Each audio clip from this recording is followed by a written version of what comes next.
And then on February 9, you had an YXR trading $1.5 million. Yes, Your Honor. Hong Kong account. That's a different transaction. Yeah. But you know, looking at this, all of this happened February 9, 5 to 10. Okay, and these transactions were done. We're looking for the $20 million also. Okay, and there were a series of transactions within these dates na hindi RCBC naman ang kausap ninyo, iba. It would appear. Okay, the various withdrawals were made. Okay? Because we're looking for this $20 million, no? Okay, so to continue,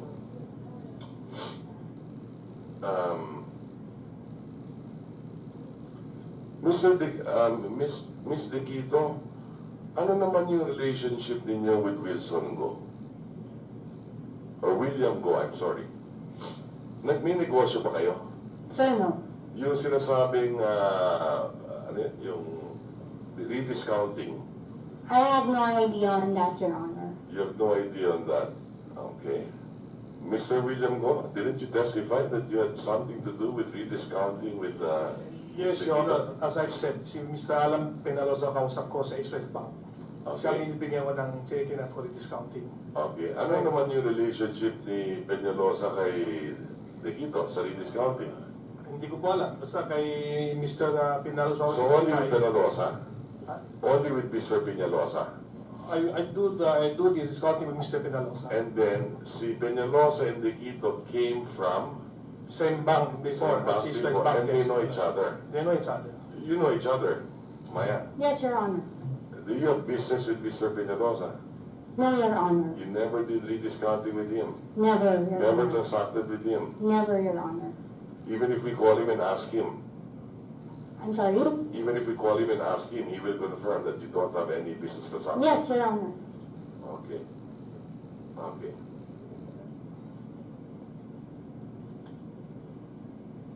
Okay. Okay. One question lang with AMLA. Miss Julia, but yes. We looked at the documents that you submitted to the committee. You've frozen many accounts. Until today, you've never frozen an account of PhilRem. As far as the PhilRem accounts are concerned, Your Honor, I remember I think there are 2 accounts frozen. In RCBC. With RCBC, Your Honor. Magkano yung pera in those accounts? Let me just check my records, Your Honor. Yeah. Is it anything significant?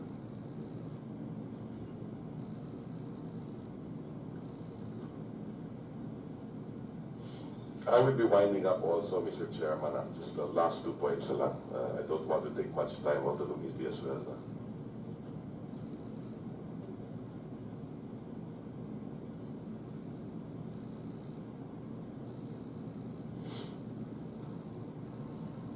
Hindi naman $18 million.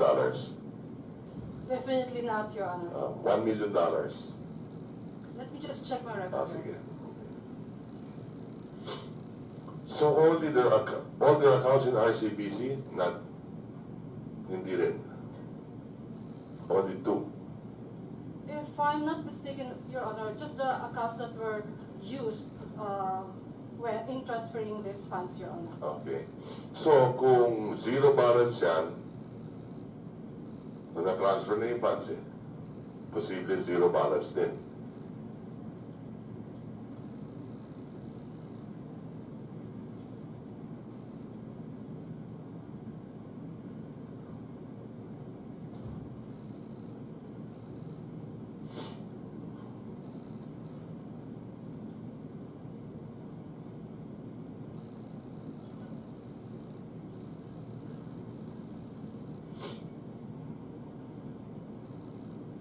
Anything significant? Below 10 million pesos? Or above? The total amount that has been frozen in PhilRem accounts, Your Honor, is to 21,607,000 21, ito yung sa PhilRem. Yes, Your Honor. 21 million, more or less. 21 million pesos, Your Honor. Okay, ang pesos ang PhilRem, no? Okay. Kung may nawawala tayong $18 million, hindi kaya pwede tignan in other accounts, kung posible. Are you doing that? Are you looking at that? I'm sorry, Your Honor, what's the question? I mean, you hear the testimony here. Huh? There's something missing, right? Okay. Aren't you looking at that? We're definitely looking at that. We're looking at all the money, where all the money went. So, if it can really be established that part of this money was retained by PhilRem, then we have to run after that money, Your Honor. Okay. So I'm sure you're listening attentively here, no? Okay. Yes, Your Honor. And then one question with regard to the casinos. So there, representative. Okay. Mahalaga din yung sa casino dito eh. Ha? You have frozen 107 million. Yes, Your Honor. At yan, hinihintay lang ninyo that the court orders may balik sa Bank of Bangladesh. That's correct, Your Honor. Okay? So, meron na mababalik. Kung meron ng 4.6 million, meron ng 38 million, $40.6 million, 38 million pesos, with two fake 500 peso bills. And 107 million, and there's another 1.6 million, right? There's a cash portion, Your Honor, 1.3. 1.3 million. So, Yes, Your Honor. that is clear na pwedeng ibalik na sa Bank of Bangladesh at the very least, okay? It would appear. You're just waiting for a court order, right? That's correct, Your Honor. And let me laud your effort for being able to recover this money to begin with, Thank you, Your Honor. and for providing the committee with the passports information of all these players. Yes, Your I think 18 of them, right? 19, Your Honor. 19, I'm sorry. Okay, 19. And was Wei Kang-shu ever a player in Saler? He is not there, He's Your Honor. not, right? He's not a part of it, okay? In Saler, huh? Okay. Now, nahuli ninyo yung mga taong ito eh, di ba? There was a group that when we took action on March 10, Your Honor, so there was a group of people that remained. Okay. That's- Are any one of them here yet today in this country? We do not know, Your Honor. Kailan umalis sa inyo? After March 10, Your Honor. So, when you say nahuli ninyo, what does that mean? We stopped, when they were playing, we stopped them from playing And then? confiscated all the chips. Okay, and then? We went up to their room and, Okay. while in their presence, confiscated their cash. Hindi siya nagreklamo. No, Your Honor. Okay? And then, so you confiscated them. Hindi ba ninyo pinablatter sa police or anything like that? No, Your Honor. Eh bakit nyo kinonfiscate yung pera nila? For what reason? Well, we took a risk, Your Honor. It's possible that what we did can be questioned by them. Okay. But, well, we decided to take the right side of history, Your Honor. So parang kunin nilang yung pera. Yes, Did Your you Honor. detain them? We have no authority to detain them, Your Honor. But you had no authority to get that money also, right? Well, it was a risk we took, Your Honor. Yeah, well, hindi na niyo tinuloy. Dinetain na sana ninyo. Ha? And then pinablatter ninyo. Tama? Kalahati lang yung ginawa ninyo. Nevertheless, you were able to recover the money partially, right? Yes, Okay. Your Honor. Did AMLA ever get in touch with you until March 10? No, Your Honor. Never. They never did. No, But Your they had the freeze order on March 1. Miss Julia Abad, right? Are we talking about the Bloomberry's account, Your Honor? No. We're talking about you acted on March 1 at least. You froze the accounts, right? Yes, Your Yes. Honor. Yes. Did you ever coordinate with Pagcor? We coordinated with PAGCOR after the March 1. After March 1? Yes, Your Honor. But you were informed of this situation much earlier, February. What time? February 10, February 11? When were you February informed? 11, Your Honor. February 11. Doesn't it bother you, Miss Julia, that now in the committee we find out that you never coordinated with Pagcor? We did coordinate with PAGCOR, but because initially, Your Honor, considering that PAGCOR and the casinos are not covered institutions, Yeah, but you're we both were of government the impression agencies. that we cannot require them to submit No, any we're not talking transactions. about requiring the casinos. We're talking about coordinating with the government agency. In this case, Pagcor, the regulator of casinos. Bakit hindi kayo nag-uusap? Alam naman ninyo yung pera, dumiretso, pumunta sa casino, yung 3 of the 4 billion. What we did, Your Honor, just to trace the Yeah. money, is to get an order of bank inquiry from the Court of Appeals Yeah. to look into the accounts of Bloomberry so that we Yeah. will be able to trace Yeah. where the money went. Yeah, but you know it was already Bloomberry. No, the So point we is just this. did it the legal way, Your Honor. We need a court order so that the I AMLAC understand that. I'm inquire talking into about the coordination accounts. with Pagcor, ha? Now, let me, nahuli nila yung mga tao March 10 eh. You acted already, as you mentioned earlier. Yes, Your Honor. If you coordinated with Pagcor and Pagcor coordinated with them, di sana yung mga taong yan, 19 of them would still be here. That's the point I'm just trying to drive at. That's just the point I'm trying to drive at. Huh? We have the copy of their passports. Right? Nahuli na yung mga tao, nakuha na yung pera sa kanila. Sayang yung pagkakataon. That's what I'm trying to drive at, no?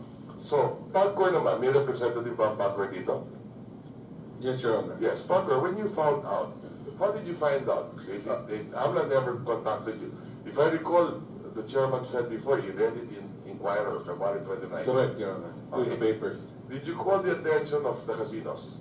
Yes, Your Honor. You We started the investigation, Okay. and we were awaiting for the reply. Okay. Did they inform you na, wait, we have 107 million here, we got 1.3 million in cash. Hey, there are 19 individuals here in their bedrooms. May ganun ba? Wala. In their report, they did provide us with the amounts. Report lang. Yes, but Yeah, no pero may mention tao of naman the... kayo doon, di ba? May tao kayo Yes, doon. we You have do. representatives in all these hotels and casinos, right? Yes, yes, sir. Di ba nyo napag-usapan yun na, uy, eto, baka ito yung sa money laundering, ito yung mga taong involved. Di nyo napag-usapan yan? Wala na, by that time, Your Honor, wala na yung mga players. When you found out? Yes, sir. Well, at least the head. But your people in the casino were there, for sure. Yes, but they didn't know also that No one from Pagcor knew. these people were subject of, any investigation. So you're saying that no one from Pagcor knew?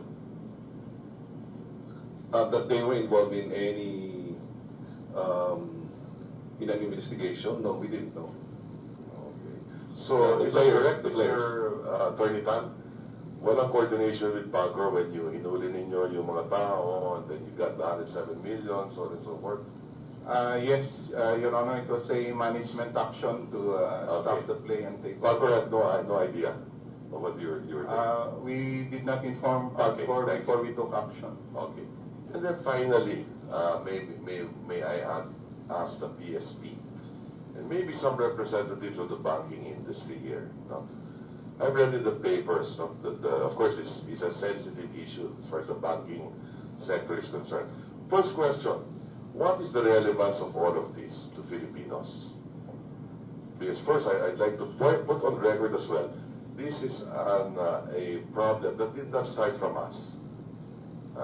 Biktima rin ang Pilipinas dito to a certain degree. Let me put that on record. One, it would appear, hindi naman Filipino hackers to. Posible Chinese hackers. In most probability, Chinese hacker maliwanag, hindi Filipino. Okay? Pangalawa, may nagkulang din sa Bank of Bangladesh. Central Bank nila. May natulog sa kangkungan, so to speak. Nakapasok sa kanila eh. Okay? Pangatlo, pumasok lang sa Pilipinas, it was exported to us to a certain degree. Okay? Nakita lang may vulnerability yung banking system, or if not the bank, one bank. Okay? Nakapasok dito. Okay? And now we in government, we're trying to do our best to assist the Bangladesh government and the Bangladesh people, and to be able to improve our legislation. And in the process, find out also we should be responsible and accountable. Now, having said that, how has this affected now our OFWs, or those who remit to the Philippines? Have the spreads increased already? Meron na bang ganon? May collateral damage na ba yung OFWs natin? Mr. Chairman, with respect to this particular development, there's no evidence yet that it has affected the cost of remittances in the country. But having said that, I think it was also pointed out earlier that the Philippines actually is experiencing increasing difficulty in terms of remittance flows because of the perception of problems of weak environment in the country in terms of our money laundering, Mr. Chairman. Are you saying that slow down yung pasok ng dolyar sa Pilipinas? Not that, Mr. Chairman, it's that some of the remittance companies are finding it difficult to find correspondent banks abroad. To deal with them? To deal with them, Mr. Chairman. Okay. So that is the implication right now, but nothing alarming.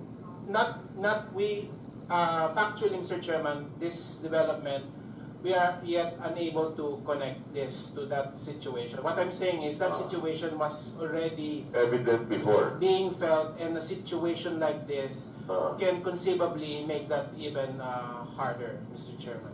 Okay. So nangyayari na yan. But as of the moment, you're telling the community, wala pang collateral damage. Hindi pa naapektan yung OFW. Hindi sila nahihirapan magpadala, number one. At number two, hindi pa tumataas yung cost sa kanila. Man, we don't have that evidence yet because it's too relatively soon. Okay. But that is a concern, Mr. Chairman. Okay. So at least panatag pa muna yung ating hope na hindi pa nangyayari. Ha? Okay. Does the banking community confirm that?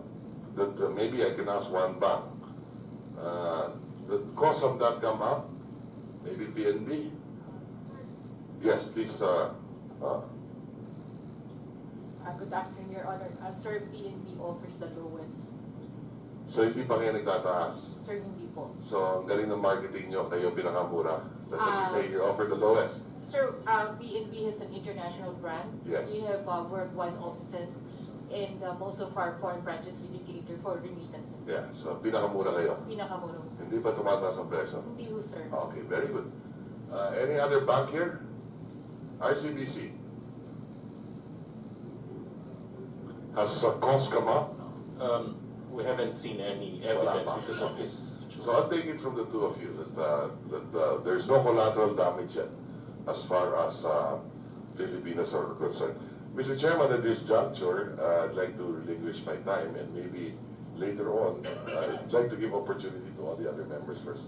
Thank you, Mr. Chairman. Thank you, Senator Recto. At this point, before I will give it to Senator... Mr. Chairman, excuse me.